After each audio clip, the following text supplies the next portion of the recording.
وَلَنَبْلُوَنَّكُمْ بِشَيْءٍ مِّنَ الْخَوْفِ وَالْجُوعِ وَنَقْصٍ مِّنَ الْأَمْوَالِ وَالْأَنفُسِ وَالثَّمَرَاتِ وَبَشِّرِ الصَّابِرِينَ الَّذِينَ إِذَا أَصَابَتْهُم مُّصِيبَةٌ قَالُوا إِنَّا لِلَّهِ وَإِنَّا إِلَيْهِ راجعون أولئك عليهم صلوات من ربهم ورحمة وأولئك هم المهتدون۔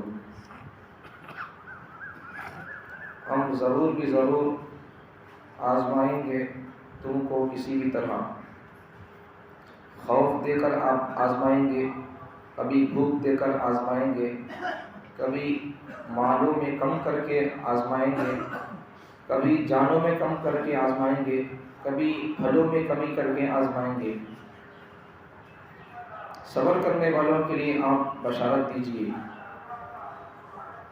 وہ لوگ جن کو مصیبت پہنچتی ہے، الذین اذا اصابتہم مصیبہ، یہ ایسے لوگ ہیں صبر کرنے والے کہ جب ان کو مصیبت پہنچتی ہے تو وہ لوگ کہتے ہیں قالوا انا للہ، ہم اللہ ہی کی مخلوق ہیں، اللہ ہی کے ہیں، اور وَإِنَّا إِلَيْهِ رَاجِعُونَ، ہم کو اللہ ہی کی طرف لوٹ کر جانا ہے، ہم اللہ ہی کی طرف لوٹ کر جانے والے ہیں۔ أُولَئِكَ عَلَيْهِمْ صَلَوَاتٌ مِّن رَّبِّهِمْ، ایسے خوش قسمت لوگوں کے لیے ان کی رب کی طرف سے ان پر خصوصی توجہات اور خصوصی عنایتیں ہیں، ورحمہ، اور اللہ کے اوپر رحمت بھی ہے، وَأُولَئِكَ هُمُ الْمُهْتَدُونَ، اور ایسے لوگ ہی ہدایت پر ہیں۔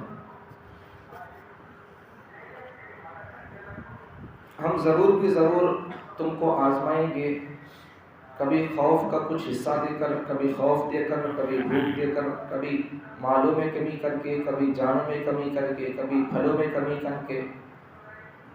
تو اس طرح کی مصیبتوں میں صبر سے کام لینے والوں کے لیے پیغمبر آپ خوشخبری سنا دیجیے۔ اور یہ مصیبتوں میں صبر کرنے والے لوگ ایسے ہیں کہ جب ان کو کوئی مصیبت پہنچتی ہے تو وہ لوگ کہتے ہیں کہ ہم اللہ ہی کی مخلوق ہیں اور ہم کو مرنے کے بعد لوٹ کر پھر اسی اللہ کی طرف جانا ہے۔ اور یہ ایسے لوگ ہیں مصیبتوں پر صبر کرنے والے اور مصیبتوں پر اللہ کی طرف رجوع کرنے والے ایسے لوگ ہیں کہ ان کے اوپر ان کے رب کی طرف سے خاص توجہات اور عنایتیں ہیں اور اللہ کی رحمت ہے، اور یہ لوگ ہدایت یافتہ ہیں۔ 3 آیتوں میں 4 باتیں بتائی گئی۔ پہلی بات، مصیبتیں کس طرح آتے ہیں، مصیبتوں کی شکلوں کو اللہ نے بیان کیا، دنیاوی زندگی میں کن شکلوں میں انسانوں کو مصیبتیں آئیں گی وہ بتایا۔ دوسری بات، اللہ تعالیٰ نے مصیبتوں کے حالات میں کیا کرنا چاہیے، صبر کرنا چاہیے، تو صبر کرنے والوں کے لیے اللہ نے خوشخبری سنائی ہے۔ تیسری بات، صبر کرنے والوں کو کیا بدلہ ملتا ہے اللہ نے وہ بھی بتا دیا۔ صبر کرنے والے لوگ جب ان کو مصیبت پہنچتی ہے تو وہ لوگ اللہ ہی کی طرف رجوع کرتے ہیں۔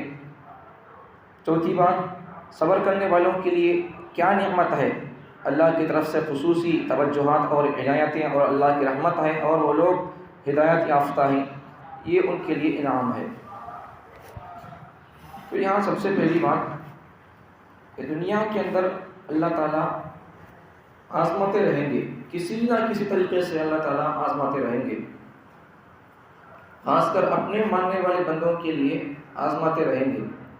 کبھی کبھار اللہ تعالیٰ خوف دے کر آزمائیں گے، خوف وہ کیسا بھی ہو سکتا ہے، دنیاوی معاملات کے حساب سے بھی خوف ہو سکتا ہے، اور دینی اور ایمانی حساب سے بھی خوف ہو سکتا ہے۔ دنیاوی معاملات کا خوف اور ایمانی معاملات کا خوف، جیسا کہ 2019-20 میں شروع ہوا تھا، خوف ایک قسم کا ذہنی خوف کہ ہندوستانی مسلمانوں کو یہاں رہنے نہیں دیا جائے گا، CAA NRC اور اس قسم کے بہت سارے سازشوں کے نرغے میں، سازشوں کے تحت مسلمانوں کو یہاں سے نکال دیا جائے گا، اس قسم کی باتیں شروع، اور مسلمان خوف زدہ ہوئے تھے۔ تو اللہ ارشاد فرماتے ہیں تم کو خوف کرنے کی ضرورت نہیں ہے، ہم تم کو آزماتے رہیں گے، کسی بھی قسم کا ہم تم کو خوف دے کر آزماتے رہیں گے۔ اور آج کے زمانے کا چیلنج تو یہ ہے کہ مسلمانوں کی آزمائش وہ ایمانی سب سے ہو رہی ہے۔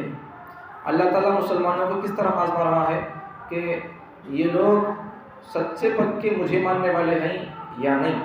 اللہ اس لیے آزمائش کر رہا ہے، دنیاوی معاملات اور دنیاوی حالات اور دنیاوی تقاضے مسلمانوں کے سامنے بن سور کر آ رہے ہیں، پیسے سامنے آ رہے ہیں، مال متاع، حسن و خوبصورتی سامنے آ رہی ہے، عہدہ سامنے آ رہا ہے۔ تو اب یہ میرا ماننے والا بندہ عہدے کے سامنے اپنے ایمان کا سودا کر دے گا، حسن اور خوبصورتی کے سامنے میرے ایمان کا سودا کر دے گا، یا پھر کرسی کے سامنے اپنے ایمان کا سودا کر دے گا، یا پھر وقتی خوشی کے لیے، وقتی نفسی ٹھنڈک حاصل کرنے کے لیے اپنے ایمان کا سودا کر دے گا۔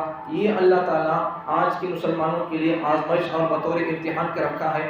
اب ان امتحانوں میں جو آدمی کامیاب ہو جائے گا اپنے نفس پر کنٹرول کر کے، اپنے ایمان کی حفاظت کر کے، تو پھر وہ بندہ اللہ کے خاص بندوں میں شامل ہو جائے گا۔ تو آج کے دور کا چیلنج ایمان کی حفاظت، دشمنوں کی طرف سے بہت سخت سازشیں چل رہی ہیں کہ مسلمانوں کو ایمان سے ہاتھ دھلا دیں کسی بھی طرح۔ تو اس پلان کے تحت میں بہت سارے کام ان کے ہو رہے ہیں، اور ہمارے کام بہت پیچھے اور ٹھنڈے پڑ گئے، مسلمان بہت ٹھنڈے پڑ گئے اور غفلت کا شکار ہے اور جہالت کا شکار ہے،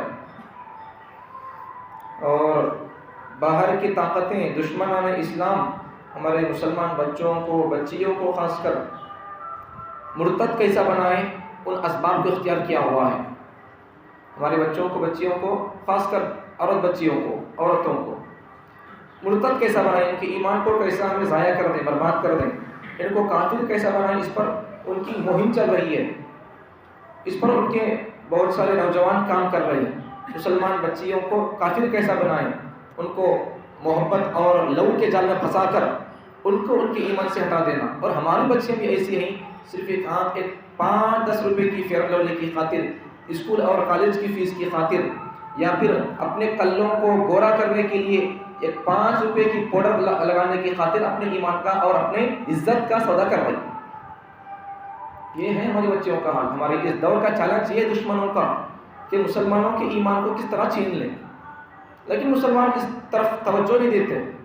ارتداد کے اسباب کیا، ہمارے لوگ، ہماری مسلمان بچیاں مرتد کیوں ہو رہی، اس کے اسباب کیا، اس کا حل کیا، اس کا سدباب کیسا کرنا ہے، اس کو ختم کیسا کرنا ہے۔ ارتداد کے اسباب کیا ہیں، کتنے ہیں، یہ بھی معلوم نہیں ہے، اور اس کا حل کیا کر سکتے ہیں، سدباب روکنے کے لیے ارتداد کے اسباب کا خاتمہ کیسے کر سکتے، اس کا بھی کچھ علم نہیں ہے۔ سوئے پڑے رہے مسلمان، آج پڑے سوئے رہو۔ ہمارے گھروں کے اندر سے ارتداد شروع ہو جائے گا، ہمارے گھروں کے اندر مرتدین پردہ ہو جائیں گی، ہمارے گھروں کے اندر بھی شروع ہو جائے گا اور شروع ہو چکا ہوگا۔ گھروں کے اندر ٹی ویاں رکھ کر کیا نمازیں پڑھو گے، ٹی ویاں گھروں کے اندر رکھ کر اپنے بچوں کو، اپنی بیویوں کو ذہنی طور پر کافر بنانے کا کام تم خود کر رہے ہو، سمجھ میں آ رہی بات۔ اور اپنے بچوں کو عیسائی مشنریز کی اسکولوں میں چھوڑ کر تمہارے بچوں کو تم خود ہی کافر بنانے پر تلے ہوئے ہو۔ بچہ تمہاری زندگی میں، تمہارے آنکھوں کے سامنے تمہارا بچہ کافر ہو جائے گا، ٹھنڈے دیکھتے رہو اسے۔ مطلب کیا کہ ہمیں خود پیدا کیے اپنے بچوں کو مسلمان، اب پھر کیا کر رہے ہیں، اسے اس کی زندگی ہی میں اور ہماری حیات میں ہی اسے کافر بننا پسند کر کے عیسائی مشنریز کے اسکولوں میں ان کو چھوڑ رہے ہیں۔ کیوں؟ پڑھنا ہونا، پڑھنا، تعلیم ہونا اچھی، تعلیم کے خاطر کیا، اور انہی کی اسکولیں ہیں، دوسرے اسکول نہیں ہے، صحیح بات ہے، دوسرے کے اسکول نہیں ہے، صحیح بات، اچھی بات ہے۔ جو لوگ عیسائی مشنریز کے اسکول میں چھوڑتے ہیں ان مسلمانوں کو چھوڑنا کوئی غلط نہیں ہے، غلطی ان کی نہیں ہے، غلطی مسلمان مالداروں کی ہے۔ کیوں؟ اس لیے کہ مسلمانوں نے رات دن ایک کر کے مال تو کما لیا، لیکن اپنی قوم کے لیے اپنا پیسہ لگا کر ایک بھی اسکول کالج مسلمانوں کا اور مسلمانی تہذیب کا، اسلامی تہذیب کا اپنا ایک کالج اور اسکول قائم نہیں کیا، نہیں قائم کیا۔ اگر قائم بھی کیا تو علماء کے رائے مشورے اور ان کی سرپرستی سے ہٹ کر ہے۔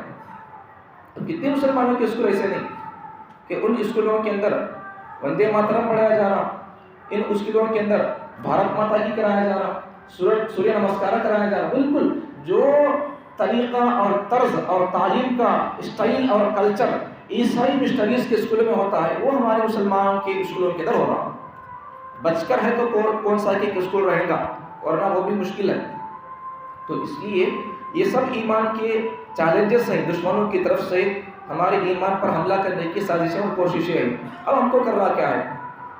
ایمان کی حفاظت کرنا ہے، ایمان کے بارے میں اور ہمارے مسلمان بچوں اور بچیوں کے بارے میں مرتد ہونے سے بچانے کے لیے اس کے اسباب کیا ہو سکتے ہیں، اس کا حل کیا ہو سکتا ہے، اس کو جاننا، سننا، نوٹ کرنا، یاد رکھنا، لکھنا، اور ان اسباب کے ارتداد کے اسباب کو ختم کرنے کے لیے، یہ ارتداد کی لہر کو ختم کرنے کے لیے ہم سے جو ہو سکتا ہے وہ کرنا چاہیے۔ تو بہرحال دشمنوں کی طرف سے آج مسلمانوں کے لیے چیلنج کیا کہ مسلمانوں کو ایمان سے باہر کر دے رہا، یہ ان کا چیلنج ہے۔ اب ہماری طرف سے ان کا دفاع اور ڈیفنس میں کیا کرنا چاہیے؟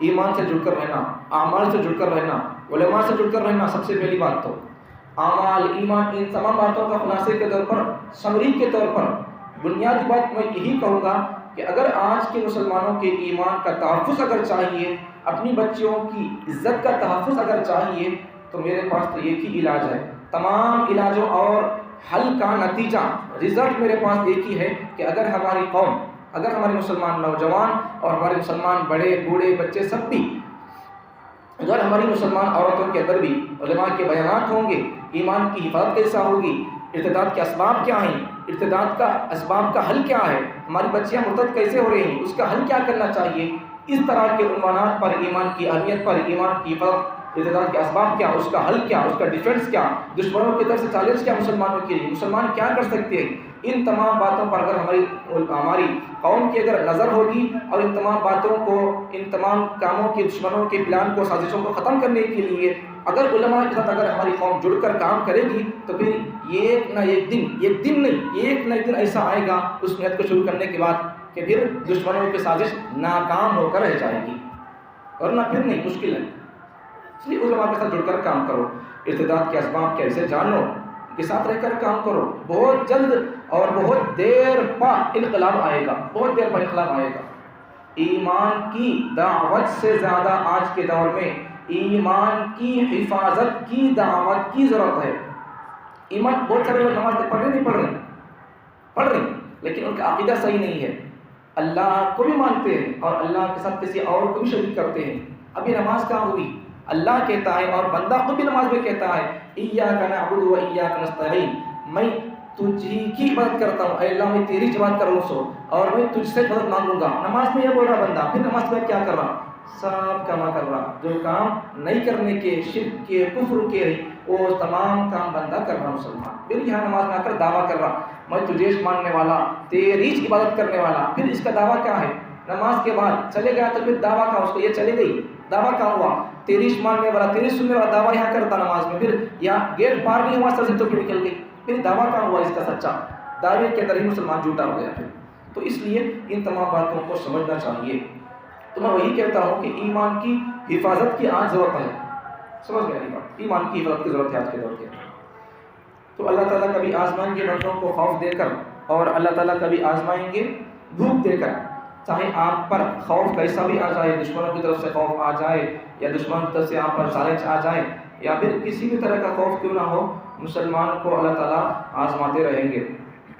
اور ایک حدیث میں بھی پیغمبر صلی اللہ علیہ وسلم ارشاد فرماتے ہیں کہ جو بندہ اسلام کا جتنا پابند ہوگا، جو بندہ جتنا اسلام کا، ایمان کا حق ادا کرتا ہوگا، ایمان کے، اسلام کے تقاضوں کو پورا کرتا ہوگا، میری شریعت پر جتنا پابندی سے عمل کرتا ہوگا، میری سنتوں پر جتنا اہتمام سے عمل کرتا ہوگا، اس پر مصیبتیں بھی اسی طرح آئیں گی جس طرح اوپر سے نیچے کی طرف، ڈاؤن کی طرف تیزی سے پانی بھاگ کر آتا ہے، بالکل اسی طریقے سے مجھے ماننے والے میرے عاشق اور دین پر پکا سچا عمل کرنے والے بندے پر بھی اسی طرح مصیبتیں آتی رہیں گی جس طرح اوپر سے پانی نیچے کی طرف آتا رہتا ہے۔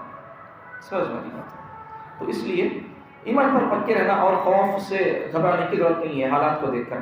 تو اللہ تعالیٰ کبھی خوف دے کر آزمائیں گے، کبھی اللہ بھوک دے کر آزمائیں گے، گھر میں پیسہ نہیں ہوگا، پھر بھی اللہ پر آدمی بھروسہ کر کے رہنا، اللہ سے مانگتے رہنا، اللہ سے پوچھتے رہنا ہر چیز بھی، چاہے خوف آ جائے، مصیبتیں آ جائے، پریشانیاں آ جائے، گھر میں ایک پیسہ نہ ہو۔ حدیث میں پیغمبر ارشاد فرماتے ہیں کہ اگر تمہارے گھر میں نمک بھی نہ ہو تو اللہ سے مانگو۔ بلکہ ایک حدیث میں پیغمبر صلی اللہ علیہ وسلم نے ارشاد فرمایا، اگر ایک آدمی گھوڑے پر یا اونٹ پر سوار ہے، سواری پر ہے، اب اس کا کولنا نیچے گر گیا، اونٹ پر بیٹھا ہوا ہے آدمی، اس کا ہاتھ سے پھسل کر کونڈا نیچے گر گیا، تو تب بھی ایک آدمی کو دوسرے کو بول کر ذرا کونڈا دے بول کر پوچھنے کی اجازت نہیں ہے. اس کو چاہیے کہ وہ سوار آدمی اپنے اونٹ سے نیچے اتر کر اپنا وہ پڑا ہوا کونڈا لے لے. مطلب کیا؟ کسی کے سامنے کبھی پوچھو نہ کو. پیغمبر صلی اللہ علیہ وسلم اے بندوں کو تعلیم دے رہی اپنے مسلمان بندوں کو، اپنے ماننے والے عاشقین کو، ایمان والوں کو، کسی سے کبھی پوچھو نہ کو تمہارا چپل بھی ٹوٹ جائے تو کیا کرو؟ اسے سینا ہے تو کیا کرو؟ اللہ سے ایک مرتبہ پوچھو، اے اللہ میرا چپل ٹوٹ گیا ہے، میرے چپل کا تسمہ ٹوٹ گیا ہے، گنڈی ٹوٹ گئی ہے، اس کا صحیح کرنے کا تو انتظام فرما. جب میرے روپیہ بھی نہیں ہے، گنڈی بولنا ہے، تو پھر کیا کرو؟ اللہ سے پوچھو، اللہ اس کا انتظام کر دے گا. کچھ نہ کسی طریقے سے اللہ تعالیٰ اس کا انتظام کر دے گا. تو ہر چیز میں بندہ اللہ کی طرف رجوع کرنا چاہیے. اللہ تعالیٰ انسانوں کو، خاص کر مسلمانوں کو اللہ تعالیٰ آزماتے رہیں گے. جتنا آپ اسلام پر ایمان پر پکے رہیں گے اتنا مصیبتیں آئیں گی. آپ کے کھیت میں پیکش نہیں ہوگی، سب کے کھیت میں پیک ہوگی. آپ جتنا اسلام پر ایمان پر آپ پکے ہوں گے اتنا اللہ آپ کو آزمائیں گے. تو پھر کیا ہو جائے گا؟ کبھی کبھار بعض والے کھیتوں میں سب کی پیک اچھی ہوگی، تمہارے کھیت میں پیک اچھی نہیں ہوگی. تب تم کیا کرنا؟ صبر سے کام لینا، اللہ کی طرف رجوع کرتا. اللہ بہتر جانتا ہے کہ اللہ تو کیا اس میں راز تھا، تو بہتر جانتا ہے. اے اللہ میرا گزارا تو اپنے فضل سے پورا فرما دے، میری زندگی اور میری ضرورتوں کو تو پورا فرما دے. اللہ سے دعائیں کرتے رہنا، میرے کھیت کی پیک اچھا فرما، اس میں برکت عطا فرما، حلال طریقے سے مجھے مال عطا فرما، اور حلال جگہ پر لگانے کی توفیق عطا فرما، حرام جگہوں سے بچا لے. یہ اللہ سے دعائیں کرتے رہنا. ہر موڑ پر اللہ کی طرف رجوع کرنا.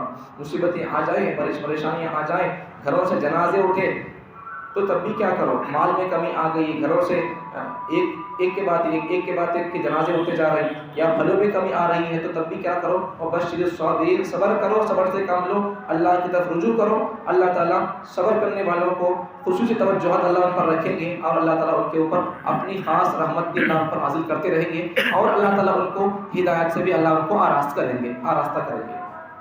تو خلاصہ کیا کہ اللہ تعالیٰ انسانوں پر، مسلمانوں پر مصیبتیں، آفتیں، اور ان کو اللہ تعالیٰ آزماتے رہیں گے.